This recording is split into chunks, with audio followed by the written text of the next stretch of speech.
Welcome to the Commissioner's Corner for September of 2022. Oh, is it August? August of 2022, yeah. That's right. I got that wrong. How about that? Anyway, Commissioner's Corner for August of 2022. I'm living in the future already. I'm Scott Vargo, County Manager, and we're joined by all three County Commissioners, Josh Blanchard, Tamara Pogue, and Elizabeth Lawrence. This is my final show on SCTV. It has been about 18 years. I just checked with Brad Williamson, our do-it-all producer.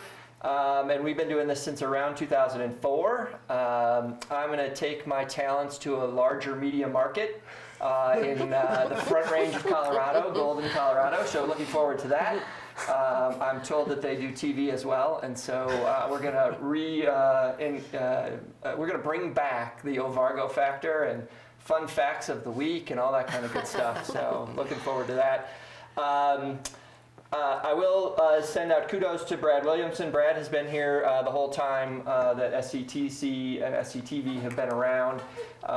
He pretty much does everything behind the scenes, from camera work to editing to producing to directing to helping out with scripting and all that kind of stuff. We, of course, don't do any scripting for this show. It's all very much off the cuff, as everybody knows.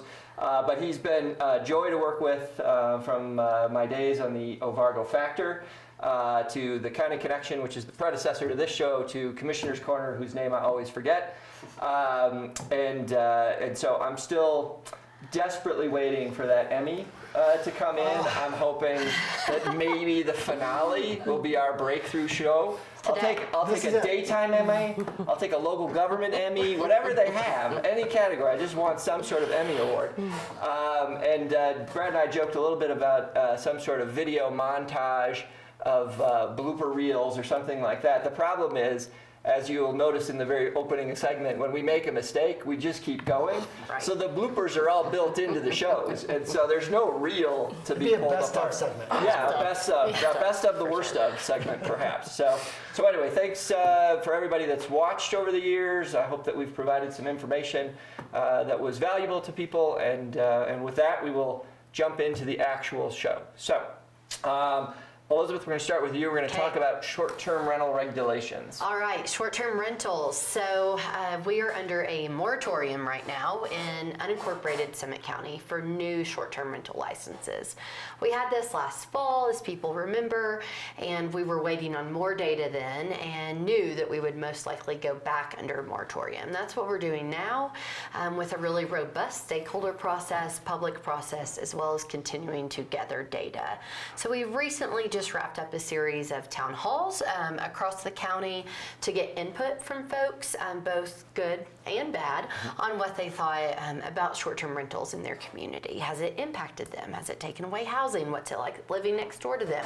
Do you own a short-term rental? What would you like to see different in the regulations, etc.? So as you can imagine, we've gotten lots of feedback, and then we're continuing to move forward and analyzing data, working with our staff. We'll get an update here in a couple weeks, I think. We're not quite even midway yet. Through this. I would say we're only a third of the way, really not even quite that, third of the way through the moratorium, but it will take time. We will again have lots of public feedback with other town halls and workshops, and we'll probably have a draft set of items, and then we'll go out to the public and talk about our draft set. So lots of work. I know all three of us commissioners are still hearing from folks on the daily about short-term rentals. I believe the vernacular is changing a bit, and it's being switched over to vacation rentals. I know our friends at the town of Breck are calling them vacation rentals, and so we still refer to it as STRs in Summit County, but look forward, we might change that as well. So lots of work to be done, really important factors. For us, it's not only about deciding short-term rentals. We're not saying they're good or bad. That's not for us. We recognize we need short-term rentals in our community to simply house the number of guests that are coming here and visitors. As we all know, White River National Forest, and especially the Dillon Ranger District where we are, it's the most visited part of the National Forest in the entire United States. It's kind of an overwhelming fact when you think about it. And so all those folks coming here, we have to be able to house them. I think the question is, where should those vacation rentals or short-term rentals be? And that's what we're looking at, as well as, did we lose vacation rentals and lose long-term rentals that were turned into vacation rentals? We know that we did. We have data that shows that. And so we want to look at those areas as well. It's also quality of life, more housing, and it's a land use issue. Should a commercial business be running in a residential neighborhood? That is a big, big question, and something that we're all working towards all the time. Great. Josh or Tamara, any other comments you'd like to add? I agree with everything Elizabeth said. I would just add that we do have a website at Summit County Government, an opportunity for folks to give input into this round of regulation. So if you can't attend one of our town halls, go check out that webpage, Summit County Government. If you just Google short-term rentals, you'll find it. And give us your thoughts on what we might want to do as we move forward. And folks can sign up their email address in there to be up to date. Whenever we're going to do a new round or town halls, et cetera, they would get notified about that. right. Good reminder. And I think we've gotten something like 1,600 survey responses Which is already, huge. which is great. Yeah. Right? Yep. All right. Wonderful. We'll move to our next topic, which is related to fire season. So tomorrow you're going to take that one? I will take that, but I just want to start by thanking Scott for his service to our community. This is a better community for having had you. So all kidding aside, and while I certainly will attempt to earn the Emmy after you leave, we really are grateful to your service for our community. So Wildfire, we have had a great summer from a moisture perspective, which has meant that for, I think the Summit Daily said 9 weeks, we have not had to be in fire restrictions. And while that is certainly good news, it also means that all of that growth that's happened because of the moisture will begin to dry out at the end of August and the beginning of September, and that presents yet another type of fire risk that needs to be mitigated. So in the meantime, I encourage everybody to be mindful about what you're doing. Please don't burn brush in your backyard. You can take that up to the landfill and those folks will recycle it for you. So that's the better way to do that. If you weren't able to participate in the chipping program, please be really careful about backyard fires in particular. And if you are visiting our community, we hope you will treat it like we do and be incredibly careful regardless of all the moisture. Great. Any other comments? It's tall out there. It is That's tall. what I'll say. Yep. Where I walk my dogs across the street, I mean, you can't even see them right now. And I have a 95-pound dog. I mean, that's how tall some of the grass is. Yeah, it's definitely going back to the way that things used to be. We've That's had right. the monsoons pretty regularly, which we used to have all the time, and then our normal fire season has generally been September and October. Again, more recently, we've had fires in June and July, Yep. which is really sort of an anomaly. And so we're back to where we used to be, and so we do need to have everybody remain vigilant as we get into the fall. Well, and the heat, right? I mean, this week, we're August the 12th right now, and earlier this week, it was in the 80s in Summit County in mid-August, which is pretty unusual. And so I think that certainly will add to that drying out. Yep, absolutely. All right. Indeed. Next topic, Josh, we're going to go to you, talking about libraries. Absolutely. Folks are often surprised to learn that libraries in Colorado are actually responsibilities of county governments. And we in Summit County have a very robust library system that goes back many decades. And over the last 8 years, the county has worked on improving our 3 library locations, the South Branch Library in Breckenridge, the main branch at the County Commons in Frisco, and then the North Branch Library in Frisco.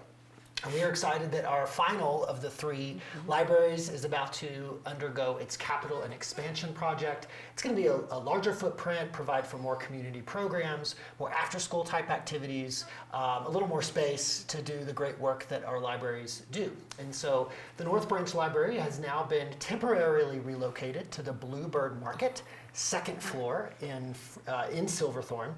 This is the new Market Hall. So if you're visiting Summit County, or if you're a local and you haven't had a chance to visit the new Market Hall in Silverthorne, the library system is on that top floor. And it really is just an opportunity to stop in, get some immediate resources. There is a small group of sort of best of books there that you can directly take with you.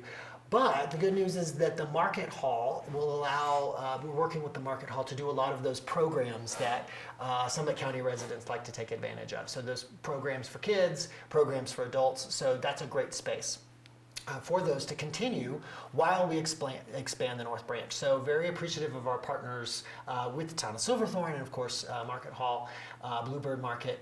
But for specific information, go to our website. You can find out about the program. You can find out about what all new amenities are going to be in the new North Branch, how you can get involved, how you can partner with this really community collaboration so that we can better serve all residents through our library system. It's great. Yeah. Great. Yeah, and the Frisco Main Branch library renovation finished up not too long ago. Right. Yes. And now again, North Branch and Silverthorne will get sort of its due to expand out. It's I remember the South Branch Library, Elizabeth remembers this as well. The old South Branch Library was smaller still than the North Branch Library is now. And the North Branch Library is cramped to the gills as it Yes. has been. And so everybody's looking forward to finally having all three of those locations updated. So Yeah. that's great. I'm excited, and it has a really cool outdoor area that will be expanded there, and Yep. it's such a great spot in Silverthorne, right there along the river, and we're excited. Yep, it's great stuff. All right, last thing, going from libraries to landfill waste. The scrap Yes, tomorrow. the scrap. We've So talked about segue. this a lot today. We actually. We're gonna We started an Emmy- our morning on this. We're gonna get an Emmy for segues. That's right, Yes. So we're gonna segues. get- so there So you go. another one of Summit County's responsibilities is to run the Summit County Resource Allocation Park, also known as SCRAP or the landfill. And as some of you may have heard in the conversations at the Or the town- dump. Well, I don't know the dump. I feel we like call the it dump that. is an East Coast term, not a Western term. Regardless, some of you may have heard in the recent conversations about pay as you throw with the town of Breckenridge that the life expectancy of our landfill is about 50 years out, roughly. 30 years out, roughly. Adding a few years. And that's obviously a concern, given how limited our land is in Summit County. Finding another option would be nearly impossible. And so one of our goals as a BOCC is to think about what strategies we might embrace that would help us divert as much as possible out of the landfill and into recycling or compost or all of those other things. So we recently went to Pitkin County because they really excel on their diversion programs. Their life expectancy is about 6 years out, and so they really had to figure this out, and they've done a great job. And I think there's a lot of strategies that we are considering as a BOCC. Certainly pay as you throw, which is what Breckenridge just passed, is on the table for consideration. But also, construction and demolition recycling, or construction and demolition by volume, is one of the largest things that we put in our landfill. And Pitkin County has a really innovative C&D diversion program that we may look at adopting in Summit County. We're also talking about things like composting and glass recycling, and how do we make the whole recycling process easier for our residents and our homeowners. So lots more to come on that conversation in the upcoming months. And again, when we get to that point in our conversation, there will certainly be opportunities on our website for folks to give input and thoughts. But in the meantime, as always, don't hesitate to reach out to any of the three of us. Great. All right, that is all we have for today's show. Again, Well, we need to say, again, a huge thank you to Scott. We're not trying to make you cry, but this is big stuff. Scott has served our county for nearly 24 years. That's a long time. You were just a wee lad when Yes. you came to us. Yep. And, you raised your girls here who I think are such fantastic, now young adults, and you've really given a lot. So thank you. And what major projects you've seen since you've been at Summit County? Really big ones. Certainly this will be a challenge for us. We don't know who will be sitting in this chair. It's a big project that we're going to take on, the three of us, but you will be missed, and thank you for everything you've done. Great. Thank you very much. Thank you. Again, stick around for more local government programming, including a best of the Ovargo Factor compilation video. Maybe that we'll Brad have will like put together. Summit County Emmys. How about that? There we go. We can compete with the towns. Yeah, Ooh. we crush them. All right, thanks very much, everybody signing off. Thanks all. Yay! Hey, it's a wrap. It's a wrap. It's a wrap. Game over.